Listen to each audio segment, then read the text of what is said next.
اب میں جناب محترم حافظ شاہ سمیع اللہ صاحب سے گزارش کروں گا کہ مائک پر تشریف لائیں اور اپنے عنوان اسلامی قوت، اہمیت و ضرورت پہ سامعین کو مخاطب فرمائیں۔ پڑھ لو، اس میں کوئی دقت نہیں، اچھا ہے۔ ہاں اس میں ہاں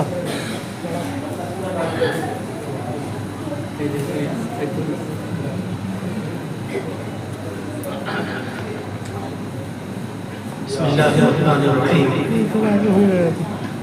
محترم بزرگ اور دوستو،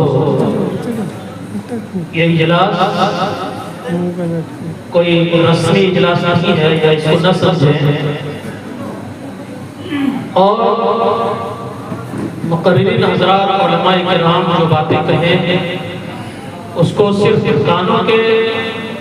سماعت نہ کریں، بلکہ کچھ باتوں کو دل پر ڈالیں اور کچھ اثر لیں، کچھ سوچیں، تاکہ یہ پروگرام کامیاب رہے اور جس مقصد کے لیے یہ پروگرام کیا گیا ہے، خصوصاً اللہ سے لو لگا کر دعا کریں کہ اللہ تبارک و تعالی اس جلسے کے صدقے میں اللہ ان لوگوں کی حفاظت فرمائے جو اسلام اور ایمان کی خاطر لڑ رہے ہیں۔ نحمدہ و نصلی علی رسولہ الکریم، اما بعد، فاعوذ باللہ من الشیطان الرجیم، بسم اللہ الرحمن الرحیم، انما المؤمنون اخوہ، صدق اللہ العظیم۔ جناب صدر محترم، علماء اکرام، حفاظ اعظام، حضرات ائمہ، معزز سامعین اور احترام خواتین اسلام، اس اہم اجلاس میں اس عنوان پر مجھے گفتگو کے لیے کہا گیا ہے، وہ یہ ہے کہ اسلام و قوت، اہمیت اور ضرورت۔ محترم حضرات، خواتین، ایک مومن کا تعلق دوسرے مومن سے اخوت پر مبنی ہوتا ہے، اگرچہ یہ رشتہ نسبی نہیں ہوتا، میراث وغیرہ کی تقسیم کا حکم اس پر نافذ نہیں ہوتا، اس کے باوجود ایک مومن کا دوسرے مومن سے رشتہ ایسا مضبوط ہونا چاہیے کہ وہ بھائی کی تکلیف کو اپنی تکلیف محسوس کرے، اس کے جان، اس کے مال، اس کی عزت، اس کے آبرو کی حفاظت کرے، اس ظلم کو اپنے اوپر ظلم تصور کرے، یہی ایمان کی کیفیت اور اس کا تقاضا ہے۔ اسلام نے امت مسلمہ کو جسد واحد قرار دیا ہے، یعنی ایک جسم، ہمارا جسم ایک ہے، اس کے اعضاء بہت سارے ہیں، ہاتھ ہے، آنکھیں، ناک ہے، پیر ہے، سارے اعضاء جسد واحد قرار دیا ہے، اور بتایا کہ ایک جسم کے مختلف اعضاء جس طرح باہمی ربط اور تعلق ہوتا ہے، اس کے کسی ایک عضو کو تکلیف پہنچتی ہے تو سارا جسم سرانے لگتا ہے، درد ہو جاتا ہے سارے جسم سے۔ ٹھیک اسی طرح ایک مسلمان ہوا وہ کسی بھی ملک کا ہو، اسے ظلم و جبر کا نشانہ نہ بنایا جاتا ہے، وہ مظلومیت اور اذیت کی زندگی گزارنے پر مجبور نہ ہو تو اس کے درد کو محسوس کیا جائے، اس پر ظلم کے خاتمے کے لیے حتی الامکان کوشش کرنی چاہیے۔ مومن کے اس رشتہ کی وضاحت کرتے ہوئے جناب رسول اللہ صلی اللہ علیہ وسلم نے ارشاد فرمایا، اہل ایمان کی مثال باہمی شفقت اور محبت اور الفت میں ایک جسم کی مانند ہے، جب اس کے کسی عضو کو کوئی تکلیف ہوتی ہے تو سارا جسم بے خوابی اور بخار میں مبتلا ہو جاتا ہے۔ علامہ ابن تیمیہ رحمۃ اللہ علیہ نے اس حدیث کی اس طرح وضاحت کی ہے کہ یہی وجہ ہے کہ مومن کو دوسرے مومن بھائیوں کی خوشی سے خوشی ہونی چاہیے اور اس کی تکلیف سے وہ بھی تکلیف محسوس کرتا ہے۔ جس کے اندر یہ کیفیت نہ ہو تو وہ مومن ہی نہیں، اس کا اتحاد اللہ اور اس کے رسول پر اور محبت کی بنیاد پر قائم ہونا چاہیے۔ حضرات سامعین،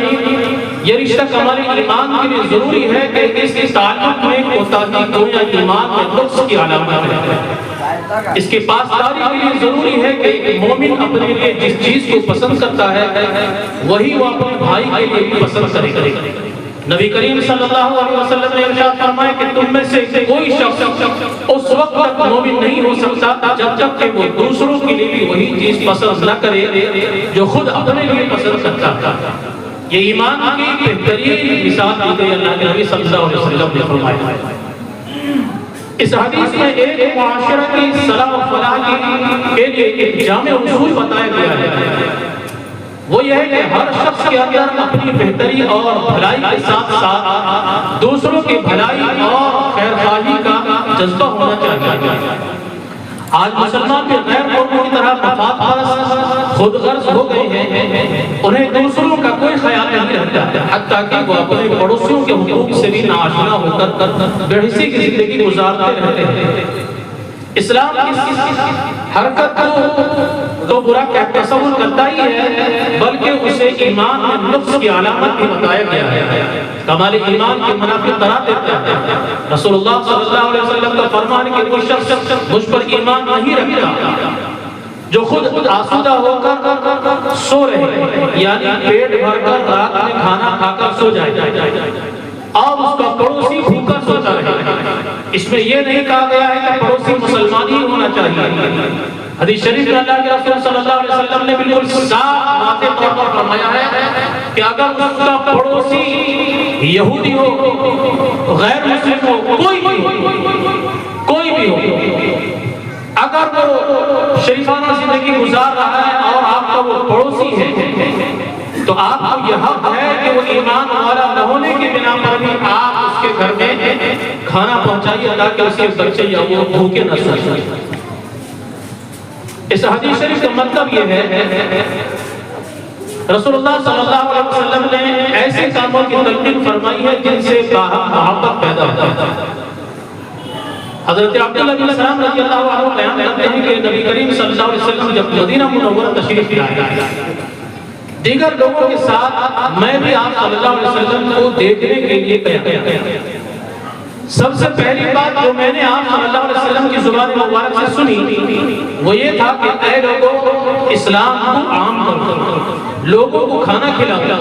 یا آپ صلی اللہ علیہ وسلم کا صحابہ سے اکثر اوقات یہ بیان فرمایا کرتے تھے کہ بھوکوں کو کھانا کھلاؤ، ننگوں کو کپڑا پہناؤ، مظلوموں کی مدد کرو۔ اللہ کے نبی صلی اللہ علیہ وسلم یہ فرما رہے تھے کہ اے لوگوں، اسلام کو عام کرو، لوگوں کو کھانا کھلاؤ اور صلہ رحمی کرو، جب لوگ سو رہے ہو تب نماز پڑھو، یعنی تہجد پڑھا کرو۔ اگر تم ایسا کرو گے تو جنت میں سلامتی کے ساتھ داخل کر دیے جاؤ گے۔ اس حدیث کا مطلب یہ ہے کہ امت کے افراد آپس میں گھل مل کر رہے، ان کا اتحاد بنیاد مرصوص کی طرح مضبوط اور مستحکم ہونی چاہیے، یعنی کہ اتنا مضبوط رشتہ ایک مسلمان کا دوسرے مسلمان سے ہو، جیسے کہ کوئی قلعے کے اندر یا کسی جگہ پر اتنا مضبوط دیوار قائم کر دیا جائے کہ اتنی آسانی سے بہت سارے لوگ مل کر اس کو توڑ نہ پائیں۔ ایسا رشتہ ہمارا مسلمانوں سے ایک دوسرے کے ساتھ ہونا چاہیے۔ اس حدیث کا مطلب یہ ہے کہ امت کے افراد آپس میں گھل مل کر رہے، ان کا اتحاد بنیاد مرصوص کی طرح مضبوط اور مستحکم ہونا چاہیے۔ وہ اللہ تعالیٰ سے رات کے آخری حصے میں نماز کے بعد دعا بھی کریں تاکہ ان کے عمل کو اللہ کی تائید حاصل ہوتی رہے اور اللہ سے قربت اور لگاؤ میں اضافہ ہوتا رہے، خلوص و للہیت اور توکل علی اللہ کی کیفیت پیدا ہو، پھر یہ سب اعمال ان کو سلامتی کے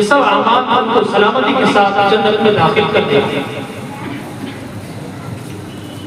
محترم حضرات و خواتین، اگر ہم اپنا ایک اصول بنائیں کہ ہمیں اسلام قوت کو برقرار رکھنا ہے، کسی صورت میں اسے قیمت نہ لگنے دینی چاہیے، تعلقات کو اسے قیمت نہ لگے تو ہمارے تعلقات کو کھوکھلا کرتے ہیں، تو اس کے لیے چند باتوں کا اہتمام ضروری ہے۔ یہ چند باتیں ایسی ہیں جو اللہ کے نبی صلی اللہ علیہ وسلم نے فرمائی ہیں اور یہ ہمارے معاشرے کے لیے بہت ضروری ہے کہ یہ چیزیں ہمارے اندر آ جائیں۔ مثلا اگر کسی بات میں کوئی نااتفاقی ہو جائے اور ناگوار حالات درپیش آ جائے تو 3 دن سے زیادہ کسی سے لا تعلقی اختیار نہ کریں۔ یہ حدیث سب کو معلوم ہے، سب جانتے ہیں۔ اللہ کے نبی صلی اللہ علیہ وسلم نے کیا فرمایا ہے؟ 3 دن سے زیادہ لا تعلقی نہ رکھیں بلکہ تعلق میں جوڑ کر، اور اس کے بعد حقیقت، جھوٹ، خیانت، دھوکہ دہی، حسد جیسی رذیل حرکتوں سے گریز کریں، کسی کو اپنے سے کمتر نہ سمجھیں، کسی کا مذاق نہ اڑائیں، کسی کا راز فاش نہ کریں، کسی دوسرے کا نام برے القاب سے نہ لیں، ایک دوسرے سے محبت کریں اور معاف کرنے کی عادت ڈالیں اور اس سے جذبہ رہنا چاہیے۔ اسلامی اخوت کے تعلق سے نبی کریم صلی اللہ علیہ وسلم کا واضح ارشاد ہے، مسلمان کا بھائی ہے، نہ تو اس پر ظلم کر سکتا ہے اور نہ اسے بے یار و مددگار ہوتا ہے۔ جو شخص اپنے بھائی کی ضرورت میں لگا رہے گا اللہ تعالیٰ اس کی ضرورت پوری کرے گا، اور جو کسی مسلمان کی ایک پریشانی دور کرے گا اللہ تعالیٰ قیامت کی پریشانیوں میں سے اس کی ایک پریشانی دور کرے گا، اور جو مسلمان کی پردہ پوشی کرے گا اللہ تعالیٰ قیامت کے دن اس کی پردہ پوشی فرمائے گا۔ اس سے معلوم ہوا کہ ایک مسلمان کو اپنی ہی طرح دوسرے مسلمان کی حفاظت کرنی چاہیے اور اس کی ضرورتوں کا خیال کرنا چاہیے۔ اس طرز عمل سے خود خوشی کا ہی فائدہ ہے، کیونکہ اس کے بدلے میں اللہ تعالیٰ اس کا خیال رکھے گا۔ اگر وہ دوسروں کا خیال رکھے گا اور وہ اس کی عیب جوئی کے بجائے پردہ پوشی کرے گا تو خدا بھی قیامت کے دن اس کی پردہ پوشی اس کی بھی پردہ پوشی فرمائے گا۔ اگر ایک مسلمان اپنے اوپر اپنے دوسرے مسلمان بھائی کو ترجیح دے گا یا کم از کم اپنی ہی طرح اس کی بھلائی چاہے گا تو اس کے نتیجے میں اس کے اندر کی بہت سی خرابیاں خود بخود ختم ہو جائیں گی۔ عالمی سطح پر مسلمانوں کی حالت انتظار کو دیکھتے ہوئے ایمانی اخوت کی بنیاد پر جس قدر مسلمانوں میں بے چینی محسوس کی جا رہی ہے یہ یقینی طور پر ایمانی حلاوت کی دلیل ہے۔ چنانچہ عالمی سطح پر مظاہر اور عدل قائم کرنے کے مطالبے کیے جا رہے ہیں، یہ عام خوش آئین ہے مگر مطلوبہ کیفیت پھر بھی کم نہیں۔ آج مسلمانوں نے دوسروں کی پریشانیوں کو اپنی پریشانی سمجھ کر حل کرنے اور ایک دوسرے کے ساتھ خیر خواہی کا جذبہ ختم ہوتا نظر آ رہا ہے۔ آج قومی اور عالمی سطح پر مسلمانوں کی ایک دوسرے سے کٹے ہوئے ہیں،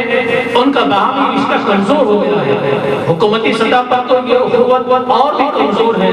کوئی اب اسے دیمک چاٹ نہیں ہے، ورنہ اسلامی تاریخ کو سامنے رکھیں تو معلوم ہوگا کہ مظلوم وہ بے بس مسلمانوں کی مدد کے لیے بہت دور سے وقت کے مسلم حکمران پہنچ جایا کرتے تھے۔